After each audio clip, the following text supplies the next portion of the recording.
तो दोस्तों जिस बात का डर था वही हुआ और फाइनली दोस्तों इस बार पूरे देश भर में बहुजन समाज का ही कोई व्यक्ति जो है देश के प्रधानमंत्री जो है बनने जा रहा है। जी हाँ, इस वक्त की सबसे बड़ी और ब्रेकिंग अपडेट आपके बीच में लाया हूं, जिस रिपोर्ट के देखने के बाद दोस्तों आप भी कहेंगे कि हाँ, इस रिपोर्ट के हिसाब से तो इस बार इस देश में कोई बहुजन समाज का ही व्यक्ति प्रधानमंत्री बनने जा रहा है। देखिए दोस्तों, पूरे देश भर में जो है लोकसभा के चुनाव संपन्न हो गए और जिस तरीके से एग्जिट पोल के नतीजे आ रहे हैं, वो चाहे एनडीए वाले हों या फिर इंडिया अलायंस के तमाम घटक दल हैं, वो तमाम लोगों के एग्जिट पोल जो है काफी चौंकाने वाले हैं। और इधर बीच में उन तमाम पार्टियों के बारे में ये कहा जा रहा है कि जो पार्टी जो है एनडीए और इंडिया अलायंस में शामिल नहीं थी, वो पार्टी काफी हद तक एनडीए और इंडिया अलायंस को प्रभावित कर रही है।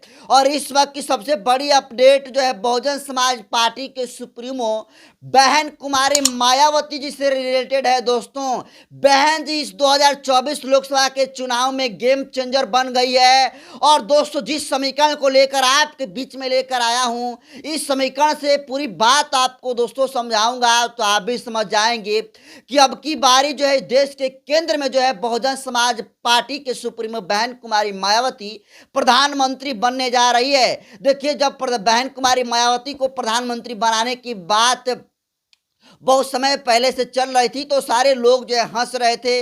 जब बहन मायावती अकेले चुनाव लड़ने का फैसला लिया था, तब भी सारे लोग हंस रहे थे और कह रहे थे कि बहन जी जो है अकेले चुनाव लड़कर बीजेपी को फायदा पहुंचाने का काम कर रही है। और कहीं ना कहीं लोग जो है बीएसपी को बीजेपी का बी टीम भी बतला रहे थे। लेकिन देखिए, बहन जी ने अकेले चुनाव लड़ी है और अकेले चुनाव लड़ने का सबसे बड़ा जो है बेनिफिट से दिख रहा है कि बहन जी यानी बहुजन समाज पार्टी जो है इस लोकसभा के चुनाव में बिल्कुल गेम चेंजर बन गई है। और ये इस वक्त की सबसे बड़ी अपडेट है।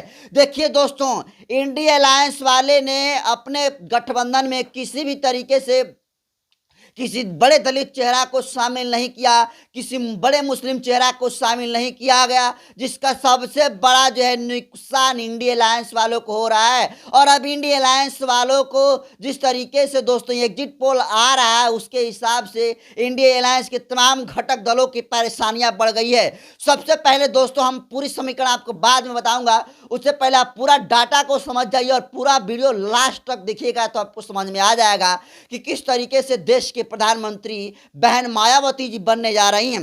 देखिए, ये आपको एग्जिट पोल दिखा रहा हूं, लोकसभा इलेक्शंस 2024। इसमें देखिए, एक तरफ एजेंसियां है और दूसरी तरफ जो है एनडीए, इंडिया और अदर्स है। अब सबसे पहले एजेंसी देख लीजिए, एबीपी सी वोटर, इसके हिसाब से जो एनडीए अलायंस वो 353 से 383 सीटें ला रहा है। इसके अलावा इंडिया अलायंस जो है 152 182 सीट ला रहा है। अदर जो है 4 से 12 सीटें ला रहा है। अदर का मतलब दोस्तों की जो तमाम जो पार्टियां जो है एनडीए और इंडी में नहीं, उनको जो है अदर में दिखा रहा है। और इसमें सबसे ज़्यादा बढ़त बहुजन समाज पार्टी का है।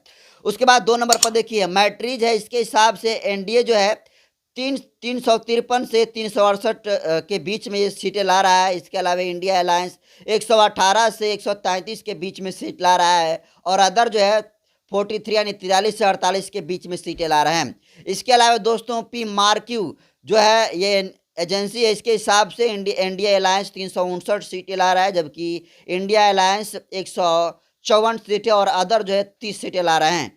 जन की बात, इसके हिसाब से एनडीए जो है 362 से 392 के बीच में रहेगा।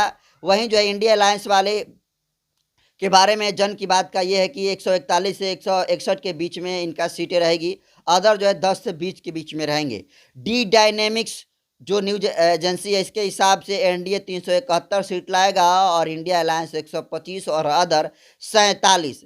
सेनेक्स के मुताबिक एनडीए जो है 371 से लेकर 401 के बीच में रहेगा, जबकि इंडिया जो है 109 से 139 के बीच में रहेगा और अदर 28 से 38 के बीच में रहेंगे। माई एक्सिस इंडिया के हिसाब से एनडीए जो है 361 से 401 के बीच में सीट ला रहा है। इसके अलावा इंडिया जो है 131 से 166 के बीच में ला रहा है और अदर 8 से 20 के बीच में है। उसके बाद दोस्तों टूडेज चाणक्य, इसके हिसाब से एनडीए जो है 85 से 415 के बीच में रहेगा। इंडिया अलायंस जो है 96 से 118 के बीच में रहेगा। अदर जो है 37 से 45 के बीच में जो है 27 से 45 के बीच में रहेंगे। उसके अलावा ईटीजी के हिसाब से जो एनडीए है 358 सीटें ला रहा है और इंडिया जो है 152 सीटें ला रहा है और अदर जो है 33 सीटें ला रहा है। अगर दोस्तों आप मोटा मोटी बात को समझे तो 300 प्लस जो है एनडीए सीट ला रही है और जो इंडिया अलायंस लगभग जो है 120 130 यानी लगभग जो है आप मान कर चलिए 150 के नीचे के डाटा को इंडिया अलायंस वाले इस बार छू रहे हैं। और ये तमाम जो आपको बताऊं कि एजेंसियों का कहीं ना कहीं बात एक तरीके से सही निकलता है। वैसे इस एजेंसियों पर तो बीके होने का आरोप लगाया जाता है, गोदी मीडिया का आरोप लगाया जाता है, लेकिन जब भी इस तरह का एग्जिट पोल दिखाता है इसी तरीके से चुनाव में रिजल्ट भी आते हैं और लगभग जो सरकारी रिजल्ट है दोस्तों उसी को हमको मानकर लगभग चलना चाहिए। भले ही हमारे पक्ष में नहीं ये बात करते हैं और ये ज़्यादातर तो अपने ही लोगों के बारे में बतलाते हैं, लेकिन सच ये है कि इसके हिसाब से ही मोटा मोटी रिजल्ट आता है और इसके हिसाब से तमाम लोग बता रहे हैं कि एनडीए जो है 300 प्लस सीटें ला रहा है। 400 की बात हो रही थी और अब की बार जो है 300 प्लस दिखा रहा है एग्जिट पोल में।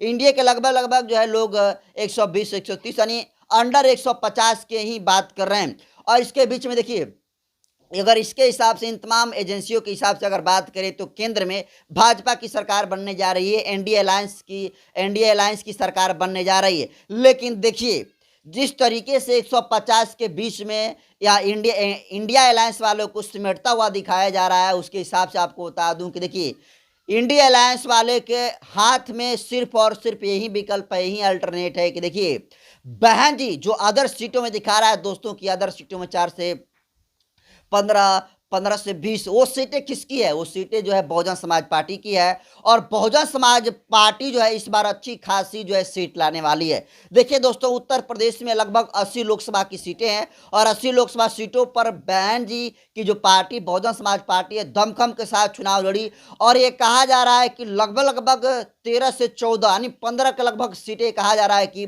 बहुजन समाज पार्टी ला रही है। और वहीं जो है बिहार में जो बक्सर लोकसभा सीट हो गई, जो जहानाबाद लोकसभा सीट हो गई, जो गया लोकसभा सीट हो गई, लगभग बिहार में 3 सीटें बहुजन समाज पार्टी जीतने जा रही है और कहा जा रहा है कि अब की बार जो है बहुजन समाज पार्टी बिहार में भी खाता खोलने जा रही है और उत्तर प्रदेश में 15 लगभग जो है सीटें ला रही है। तो लगभग 18-20 के अप्रोक्स बहन जी की सीटें इस बार सिर्फ उत्तर प्रदेश और बिहार को मिलाकर आ रहा है। तो लगभग पूरे देश में समझ जाइए कि बहन जी जो है लगभग कम से कम भी अगर सीट लाएंगी दोस्तों तो 30 35 40 इसके बीच में जो है सीटें लाएगी, यानी अंडर आप मानकर चलिए 50 के अंडर में बहन जी की सीटें आ सकती है क्योंकि बहन जी का एक बहुत बड़ा जनाधार जो है उत्तर प्रदेश बिहार झारखंड में रहा है और एक तरफा वोट जो है बहन जी को जो है एनडीए और इंडिया को लेकर जो है मिला है क्योंकि बहन जी को जिस तरीके से इंडिया अलायंस में शामिल नहीं किया गया उसको लेकर तमाम जो है बहुजन समाज के लोगों में,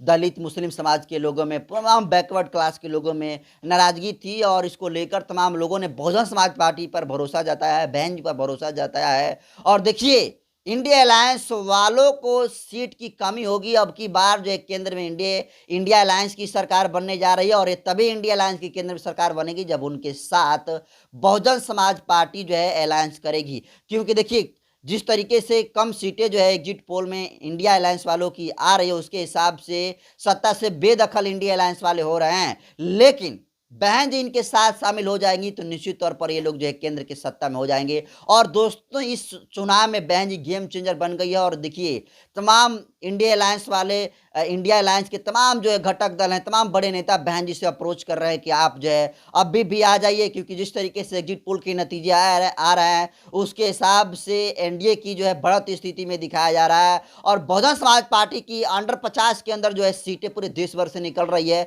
तो बहन जी जिसके साथ भी चली जाए वो पार्टी जो है केंद्र में सरकार बना लेगी। इसलिए बहन जी इस बार जो है केंद्र के जो है सरकार में बड़ी भूमिका निभाने वाली है। और देखिए अब की बार जो है अगर बहन जी इंडिया अलायंस वालों को समर्थन कर देती हैं तो निश्चित तौर पर बहुजन समाज पार्टी के सुप्रीमो बहन कुमारी मायावती जो है अब की बार इस समीकरण से प्रधानमंत्री जो है बनने जा रही है, क्योंकि जितनी कम सीटें इंडिया अलायंस वालों की आ रही है उसके हिसाब से वो लोग कुछ भी नहीं कर सकते हैं। वे लोग जो है सत्ता से बेदखल होते हुए नजर आ रहे हैं और इस मायने में उन लोगों को कोई सत्ता पर बैठा सकता है, कोई उन्हें सत्ता में ला सकता है तो एकमात्र पार्टी जो है बहुजन समाज पार्टी है, क्योंकि बहुजन समाज पार्टी हो एक बहुत बड़ा जो है लोगों का जनाधार वाली पार्टी है, एक बड़ा दलित चेहरा है बहुजन समाज पार्टी। बहन जी जानी मानी लीडर्स हैं। और दोस्तों जब इंडिया अलायंस वालों का जो है कई जगह बैठक हुआ और ना उसमें कोई बड़े बड़े दलित चेहरा को शामिल किया गया, नहीं कोई बड़े मुस्लिम चेहरा को शामिल किया गया, जिसको लेकर लोगों में इसको लेकर नाराजगी भी देखी और लोगों ने जमकर जो है बहुजन समाज पार्टी को वोट किया और अच्छी खासी सीटें बहन जी की इस बार जो है निकलने वाली हैं और बहन जी इस बार जो है गेम चेंजर बनने वाली हैं। फिलहाल दोस्तों बहुजन समाज पार्टी के सुप्रीमो बहन कुमारी मायावती के बिना कोई भी जो है पार्टी इस बार जो है सत्ता में नहीं आने वाली है और सत्ता में अगर कोई भी आता है तो उसकी मिली-जुली सरकार होगी। और इस मायने में कहा जा रहा है कि इंडिया अलायंस वालों की भलाई इसी में है कि वो जो है बहन जी का साथ ले लें और केंद्र में सरकार बना लें। और बहन जी दोस्तों इकलौती ऐसी नेत्री हैं जिनका शर्त ये है कि अगर वो प्रधानमंत्री की दावेदार अगर होंगी, प्रधानमंत्री उन्हें बनाया जाएगा तभी जो है अलायंस अपना सशर्त वो इंडिया अलायंस वालों को देगी। तो इसके हिसाब से दोस्तों तमाम न्यूज़ एजेंसियाँ, तमाम एग्जिट पोल के हिसाब से यही तो लग रहा है कि बहन जी देश की प्रधानमंत्री बन जा रही है। तो फिलहाल दोस्तों आपको क्या लगता है अगर बहन जी जो है इतनी सीटें लाएँगी तो क्या लगता है कि गेम चेंजर बन जाएँगी? और आपको क्या लगता है कि बहन जी देश के प्रधानमंत्री बनने जा रही हैं इस समीकरण से? तो आप भी कमेंट कर दीजिए। वीडियो जनतंत्र पर यूट्यूब चैनल पर देखना है तो चैनल को सब्सक्राइब कर लीजिए, फेसबुक पेज पर देखना है तो पेज को फॉलो कर लीजिए। बाकी मैं बसंत हूँ, कैमरे पे साथी हैं प्रतीक बाबूजी। बहुत-बहुत धन्यवाद।